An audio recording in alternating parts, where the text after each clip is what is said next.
안녕하세요. 벌써 4C ERP 세 번째 시간이 되었습니다. 오늘은 SAP의 수많은 모듈과 그의 기능에 대해서 공부해 보려고 합니다. 해당 PPT는 한 장의 분량이지만 각 기능을 하나하나 설명드리다 보니 내용도 많아졌고 다소 어려우며 익히시는 데 시간이 오래 소요될 것으로 예상됩니다.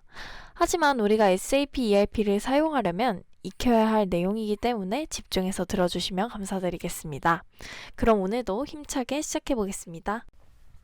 이제 SAP 모듈과 각 모듈이 제공하는 기능에 대해서 설명드리도록 하겠습니다. 여기서 모듈에 대해서 설명을 드리자면 모듈은 원래 하드웨어적인 표현입니다. 예를 들어서 자동차 문짝의 손잡이 부분이 망가진 경우 손잡이와 문의 연결 부분까지 손상이 되었다면 자동차 문짝을 통째로 교체해야 합니다. 이때 문짝을 모듈이라고 하는데, 즉 자동차의 4개의 문과 범퍼와 팬더 등은 따로따로 의미가 있으며 표준화되어 있어서 분리하는 것보다 한 몸으로 움직이는 것이 보다 경제적입니다. SAP의 모듈을 설명할 때 크게 재무와 물류로 설명을 할 수가 있는데, 재무는 전반적으로 회사가 사서 만들어서 파는 과정에 수량과 단가가 곱해져서 나오거나 아니면 값만 있는 등 어떻게든 값으로 표시한 수치를 장부에 기록하는 기능을 하고 있습니다. 여기에서 보시는 바와 같이 재무에는 FI, CO, PS, TR, HR이 있습니다.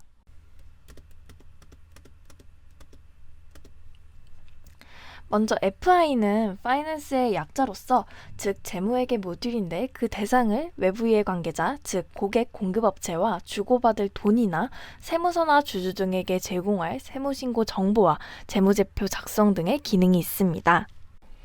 총 계정 원장은 자전거 회계학에서 공부했듯이 재무제표에 표시되는 계정 과목 수준으로 값을 모으는 것이고, 매입 채무, 매출 채권 보조부는 각각의 거래처와의 주고받을 돈을 언제 주고받을지, 어느 부서가 사고 팔았는지에 대한 책임 소재를 기록하여 구매한 원재료나 상품 또는 서비스의 품질과 대금 지급을 연계합니다.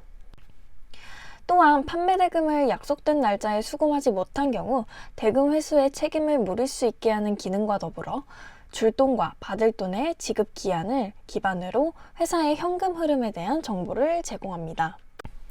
또한 요즘 그 중요성이 강조되고 있는 설비 투자 자산에 대한 감가상각비를 계산하고 IFRS가 요구하는 시장 공정 가격으로 자산의 가치를 기록할 수 있도록 하는 기능과 자산의 위치 등을 관리할 수 있도록 하는 기능을 고정자산 보조부를 통하여 관리하고 있으며, 이를 바탕으로 결산을 하여 세무신고를 하고 재무제표를 발행하는 기능을 제공합니다. 특수관리원장은 ECC의 New GL 기능상 주 원장과 보조 원장 이외의 장부가 더 필요하거나 또는 S4 하나 버전의 유니버셜 레저와는 별도의 장부를 유지하고 싶은 경우 사용자가 자기 회사의 특수한 목적으로 장부를 유지할 수 있게 해주는 기능입니다. 마지막으로 IFRS상 필수 요구사항으로 되고 있는 그룹사 아래 여러 개 법인에 대한 재무제표를 합하는 연결 재무제표를 작성하는 기능을 가지고 있습니다. 여기에서는 관계사 간의 지분율에 따른 합산 및 관계사 간의 매입 매출 거래 또는 고정자산의 이동 등에 따른 값이 중복되는 경우 이를 소거하는 기능도 제공하고 있습니다. 그리고 여기 표에는 없지만 FM, 즉 펀드 매니지먼트라는 모듈이 있는데, 이는 정부나 정부 투자기관과 같이 정해진 예산을 넘으면 지출이 거의 불가능한 기업에서 예산 관리를 엄격하게 하는 요구사항이 있는 산업을 위하여 GL 계정 과목과는 별도로 성격이 비슷한 여러 개의 계정 과목을 그룹핑하여 커밋먼트 아이템이라고 새롭게 부르면서 각 커밋먼트 아이템에 대하여 기간별 예산 금액을 정해놓고 이를 구매 오더로부터 사용된 금액과 예산의 잔액을 비교하는 기능도 제공을 하고 있습니다. CO는 컨트롤링의 약자로서 관리회계를 지원하는 모듈인데, 이게 IFRS의 이전에는 FI는 외부 이해관계자들을 대상으로 한 장부의 집계 방법을 제공했고, CO는 내부 의사결정에 필요한 정보를 집계한다고 구분을 했었는데, IFRS에서 구분회계라는 것이 의무화가 되면서 사내 이체가나 세그먼트 리포트 등 과거 내부 이해관계자들이나 의사결정자들을 위한 정보를 주주들에게도 공개를 하게 되니 자연스럽게 FI와 CO가 하나로 뭉치게 되었습니다. 하지만 CO의 범위가 전문성이 FI와는 많이 차이가 나서 한 명의 컨설턴트가 한 프로젝트에서 두 개의 묘두를 다 감당하는 것은 거의 불가능하다고 보여집니다. 다만 SAP 입장에서는 SAP 구축 프로젝트에 필요한 컨설턴트 비용을 줄여서 SAP 보급을 널리하고자 이런 식으로 진행하고 있기는 하지만 컨설턴트가 하는 일이 단순히 SAP 기능만을 이해하는 것이 아니라 실제 고객의 업무를 이해하고 이를 SAP에 접목해야 하는 것이기 때문에 이와 같이 한 명의 컨설턴트가 FI와 CO 두 개의 분야를 통달해서 하는 것은 결코 쉬운 일이 아닙니다.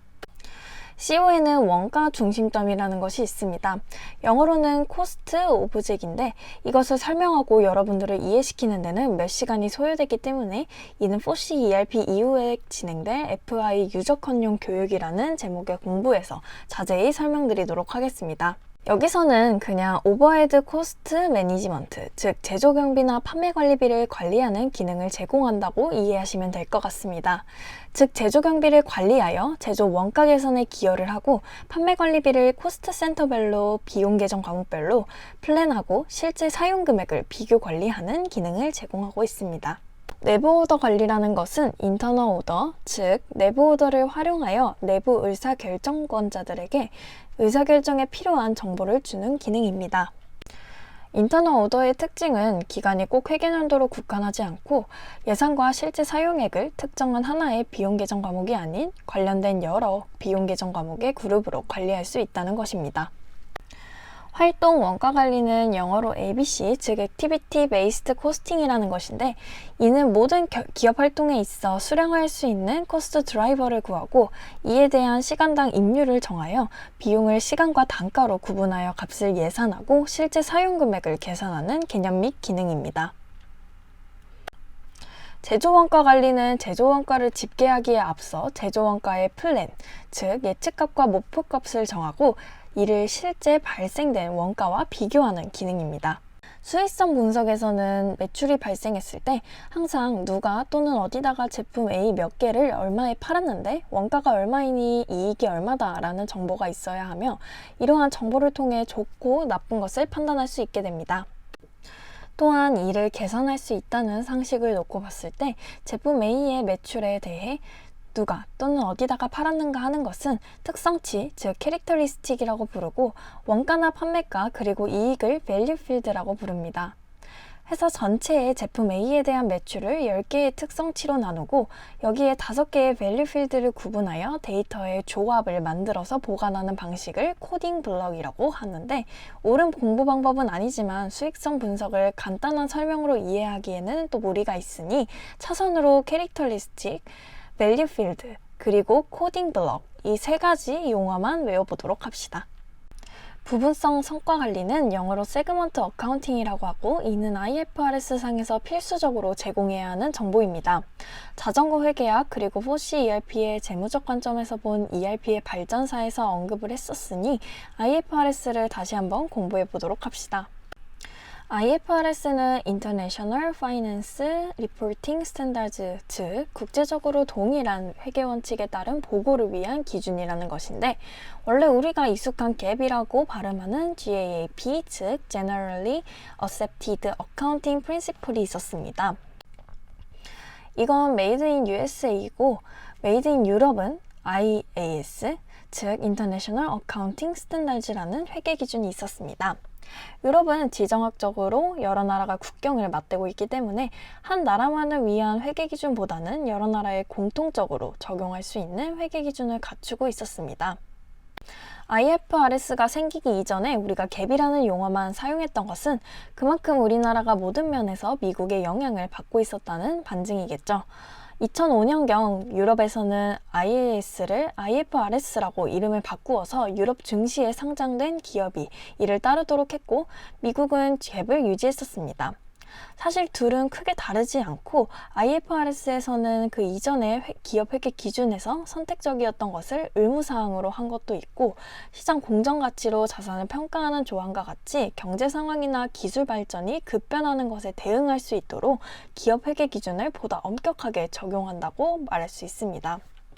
현재는 미국도 IFRS로 뉴욕 증시에 상장된 회사들이 재무제표를 공시하도록 하고 있는데, 이는 투자자들이 IFRS가 갭보다 기업의 투명성과 정보의 분석 가능성이 높다는 것을 인정하여 유럽 증시를 선호하다 보니 미국도 IFRS를 적용하게 되었고, 이렇게 전 세계가 공통의 기업 회계 기준을 따르게 된 것은 그만큼 전 세계가 경제적인 면에서 이웃 집단과의 교류처럼 당연시되었기 때문이라고 할 수 있습니다.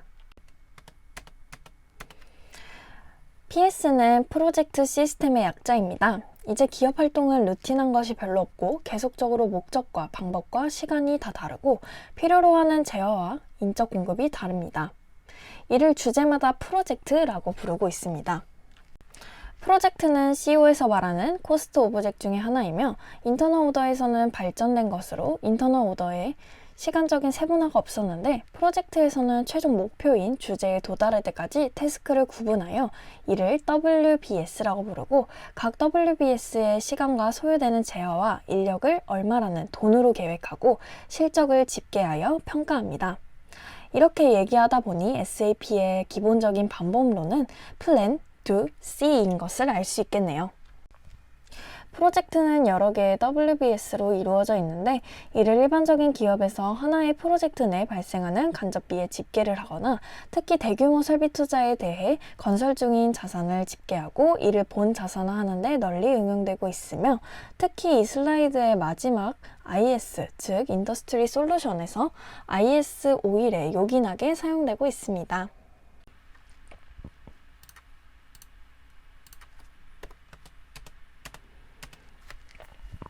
TR은 트레저리의 약자이고 자금관리라고 번역을 합니다. 자금관리의 핵심은 사섭할 때 생기는 줄 돈과 받을 돈을 약속된 날짜에 지급하고 약속된 날짜에 수금하면 된다는 가정하에 운전자금의 과부족을 집계하는 기능을 제공하고 있습니다. 앞으로 설명하게 될 통합에서 자세히 설명하겠지만, SAP에서는 구매 오더와 판매 오더의 입력 시점부터 세금 계산서를 수취하고 발행할 때 그 스케줄을 한 장의 레포트에 실시간으로 업데이트 해줍니다.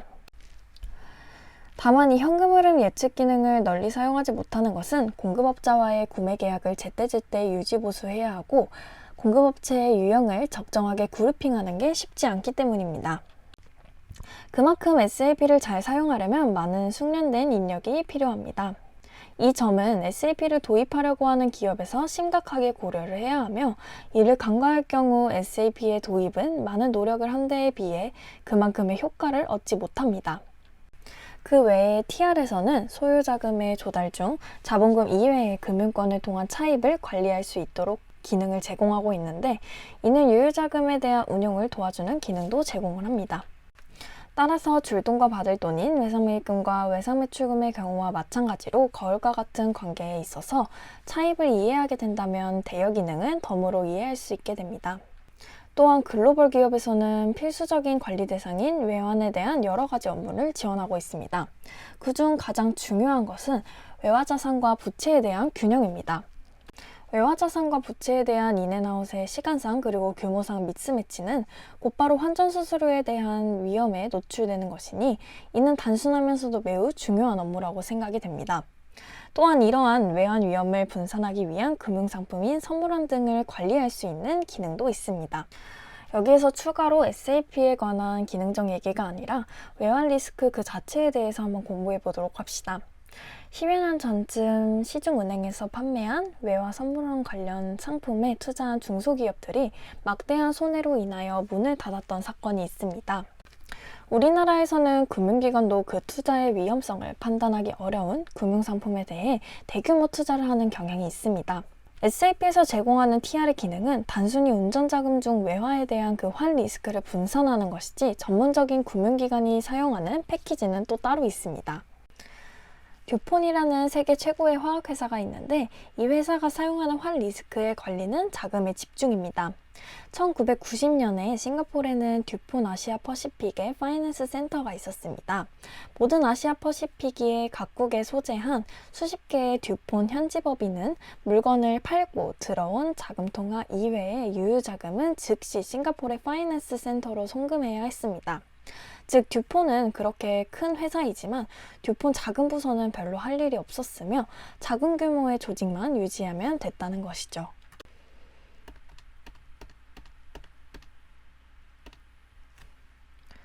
다음으로는 HR, 즉 Human Resources입니다. HR은 인적 자원이라고 하는데 모든 형태의 산업에 있어 가장 중요한 리소스입니다. 따라서 회사는 모든 인적 자원에게 사원번호를 부여하여 급여를 책정하고 월급을 주면서 근로소득세와 지방세를 원청 징수하고 4대 보험에 대한 회사 부담금과 본인 부담금을 계산하여 사원에게 지급하고 관련 부서에 다음 달 10일 지급하고 있습니다. 이런 업무만 하려고 SAP를 사용한다는 것은 가성비가 안 나오겠죠. 각 사원에게 지급한 비용은 생산직인 경우 원가 예측과 실제 원가 집계에 기여를 하고 있습니다. 영업직 사원의 사원 마스터는 판매 오더에 입력이 되어서 그 사원의 성과평가와 판매 대금의 수금을 책임을 추적할 수 있습니다. 이것은 정량적인 HR의 기능이고 SAP에서는 채용에서 교육까지를 계획하고 관리하고 사원에게 제공된 복지 혜택의 밸런싱을 하는 등 인사부서에서 하는 모든 업무를 지원하고 있습니다.